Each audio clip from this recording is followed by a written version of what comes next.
2 ദിവസമായിക്കാണ് വണ്ടി കുടുങ്ങി കിടക്കാണ്. രക്ഷിക്കാൻ പോരാണ്. എന്താ ഇത് എത്രാമത്തെ വീടിയാണല്ലോ വണ്ടി കുടുങ്ങിയത്.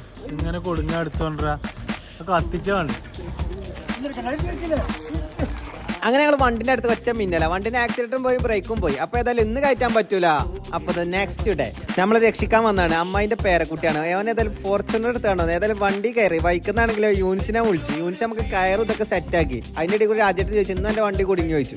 കയറൊക്കെ വണ്ടിയിലാണ്ട് സെറ്റാക്കി. നേരെ നമ്മള് വണ്ടിന്റെ അടുത്ത് കമ്മിന്നി ഇതിൽ കൂടെ നോക്കി നമ്മളെ വണ്ടി ആയിട്ട് കാണും കേട്ടോ. ഗോൾഡ് മെഡൽ കിട്ടിയവനാണ്. എന്നെ നീ ടൂർണമെന്റിൽ ഇറക്കരുതായിരുന്നു. നീ ഇറക്കി. ഞാനും യൂണിസാണെങ്കിൽ കയറും കെട്ടി അങ്ങോട്ടും കെട്ടി ഇങ്ങോട്ടും കെട്ടി ആകപ്പാടെ കെട്ടിക്കാണ് വണ്ടി അങ്ങോട്ട് സെറ്റാക്കി. ഏതായാലും റിസലിനോട് നേരെ വണ്ടിക്കായിട്ട് കയറാൻ പറഞ്ഞു. റിസല് മാസ് കാണിച്ചാൽ കന്തൂറം മടക്കി കുത്തിയാണ് വണ്ടിക്കാൻ കയറി. ടയറൊന്നും അങ്ങോട്ട് കറങ്ങിയാലും ഫോർച്യൂണറിന്റെ സുമ്മാവാ ഫോർച്യൂണറിന്റെ പവറായിട്ട് വണ്ടി നിഷ്പ്രയാസം അങ്ങോട്ട് കയറിനങ്ങോട്ട് കണ്ടോളി.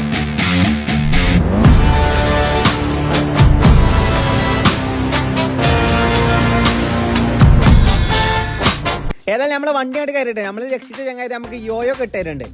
വണ്ടിക്ക് സെൽഫും ബ്രേക്കും ഇല്ലായിട്ട് വണ്ടി ഏതായാലും നമുക്ക് അരൂല അങ്ങോട്ട് അടുപ്പിച്ചിട്ടായിരുന്നു. അങ്ങനെ പതുക്കെ പതുക്കെ ഞങ്ങൾ ഉന്തിക്കാണ്ട് വണ്ടി അങ്ങോട്ട് സൈഡാക്കി. സത്യം പറയുകയാണെങ്കിലേ ഈ കാര്യം ഇതിനെ കിടക്കുന്നല്ലേ എപ്പോഴും കുടുങ്ങിയിട്ടില്ലേ. എന്തേനു ഏവം പുലിയാണ് കേട്ടാ. പുലി എന്ന് പറഞ്ഞാ വെറും പുലിയല്ല, ഒരു സിംഹം. കുട്ടിക്കാലത്ത് നിന്നോട് പറഞ്ഞ ആ കഥ പേർഷ്യൻ സാമ്രാജ്യത്തിലെ സുൽത്താൻ